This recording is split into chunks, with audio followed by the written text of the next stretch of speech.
28 तारखेला अचानक दादांचा विमान अपघातात मृत्यू होताच महाराष्ट्राला पहिला धक्का बसला होता. पण आज तब्बल 8 ते 9 दिवसांनी महाराष्ट्राला दुसरा आणि सर्वात मोठा धक्का बसलाय. कारण या अपघाताविषयी एक अशी खळबळजनक माहिती सध्या समोर आली आहे ज्यानं महाराष्ट्र आणखीनच हादरला आहे. ज्यावेळी या विमानात बसलेल्या लोकांची खरी यादी समोर आली त्यामध्ये विमानामध्ये 6 जण बसले होते असं सांगण्यात आलं होतं. पण त्या अपघाताच्या ठिकाणी मृतदेह फक्त 5च सापडले. मग तो 6वा व्यक्ती कुठे गेला? तो व्यक्ती कुठे वाचला का? आणि जर तो वाचला असेल तर तो मग कोण होता? तो पायलट होता की खुद्द दादाच वाचले आहेत? हे दुर्दैवी प्रकरण घडून 8 ते 9 दिवसांचा कालावधी उलटला. पण आज अचानक एक अशी माहिती समोर आल्यामुळे लोकांच्या मनामध्ये संभ्रम निर्माण झालाय. कालपर्यंत टीव्हीवर सांगितलं जात होतं की विमानात 5च जण होते आणि 5 जणांचे मृतदेह सापडले. दादांची ओळख पटण्याचं कारण म्हणजे फक्त त्यांच्या हातातील घड्याळ होतं. कारण तिथं उपलब्ध असणारे जे मृतदेह होते त्यांची ओळख पटवणं अत्यंत कठीण होतं.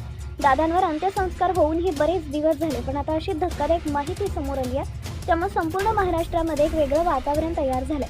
कोणाचाही विश्वास बसत नाहीये. अमोल मिटकरी यांनी विमान ज्या ठिकाणी क्रॅश झालं तिथं आपण त्याच दिवशी सायंकाळी गेलो होतो अशी माहिती त्यांनी दिली आहे. घटनेच्या दिवशी संध्याकाळी 5 वाजता तिथं घटनास्थळी गेलो असता तेथील सरपंचांनी धक्कादायक माहिती दिली असं मिटकरी म्हणाले. विमानातून कुणीतरी उडी मारण्याचा प्रयत्न करत असल्याचं त्यांनी पाहिलं होतं. त्या व्यक्तीला वाचवण्यासाठी आम्ही जात असतानाच अचानक स्फोट झाला आणि 5 जणांचा दुर्दैवी मृत्यू झाला असं सरपंचांनी सांगितलंय असा दावा मिटकर यांनी केला आहे. या विधानामुळे संपूर्ण प्रकरणाला नवं वळण मिळालंय.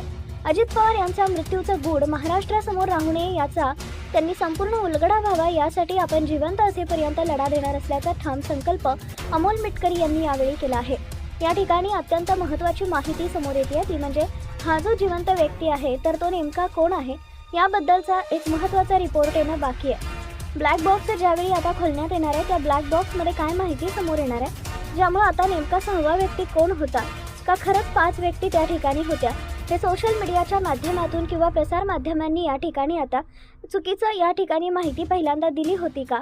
कारण 5 व्यक्ती होते आणि 6वा व्यक्ती चुकून तोंडातून त्यांच्या गेलाय का? कारण ही जी माहिती आहे ती सूत्रांमार्फत आणि संशयित लोकांची जी चर्चा आहे त्यांच्या मार्फत आली आहे. या व्हिडिओचा आणि चॅनलचा काहीही संबंध नाही आहे.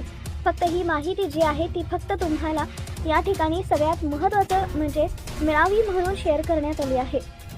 या व्यक्तीचा सगळ्यात महत्त्वाचं म्हणजे 6वी व्यक्ती कोण होती त्याबद्दल आता या ठिकाणी मोठा खुलासा होणार आहे. यावर तुमची प्रतिक्रिया काय आहे कमेंट करून कळवा. चॅनलवर नवीन असाल तर चॅनलला सबस्क्राईब करा जेणेकरून अशा प्रकारचे अपडेट्स तुमच्यापर्यंत पोहोचत राहतील.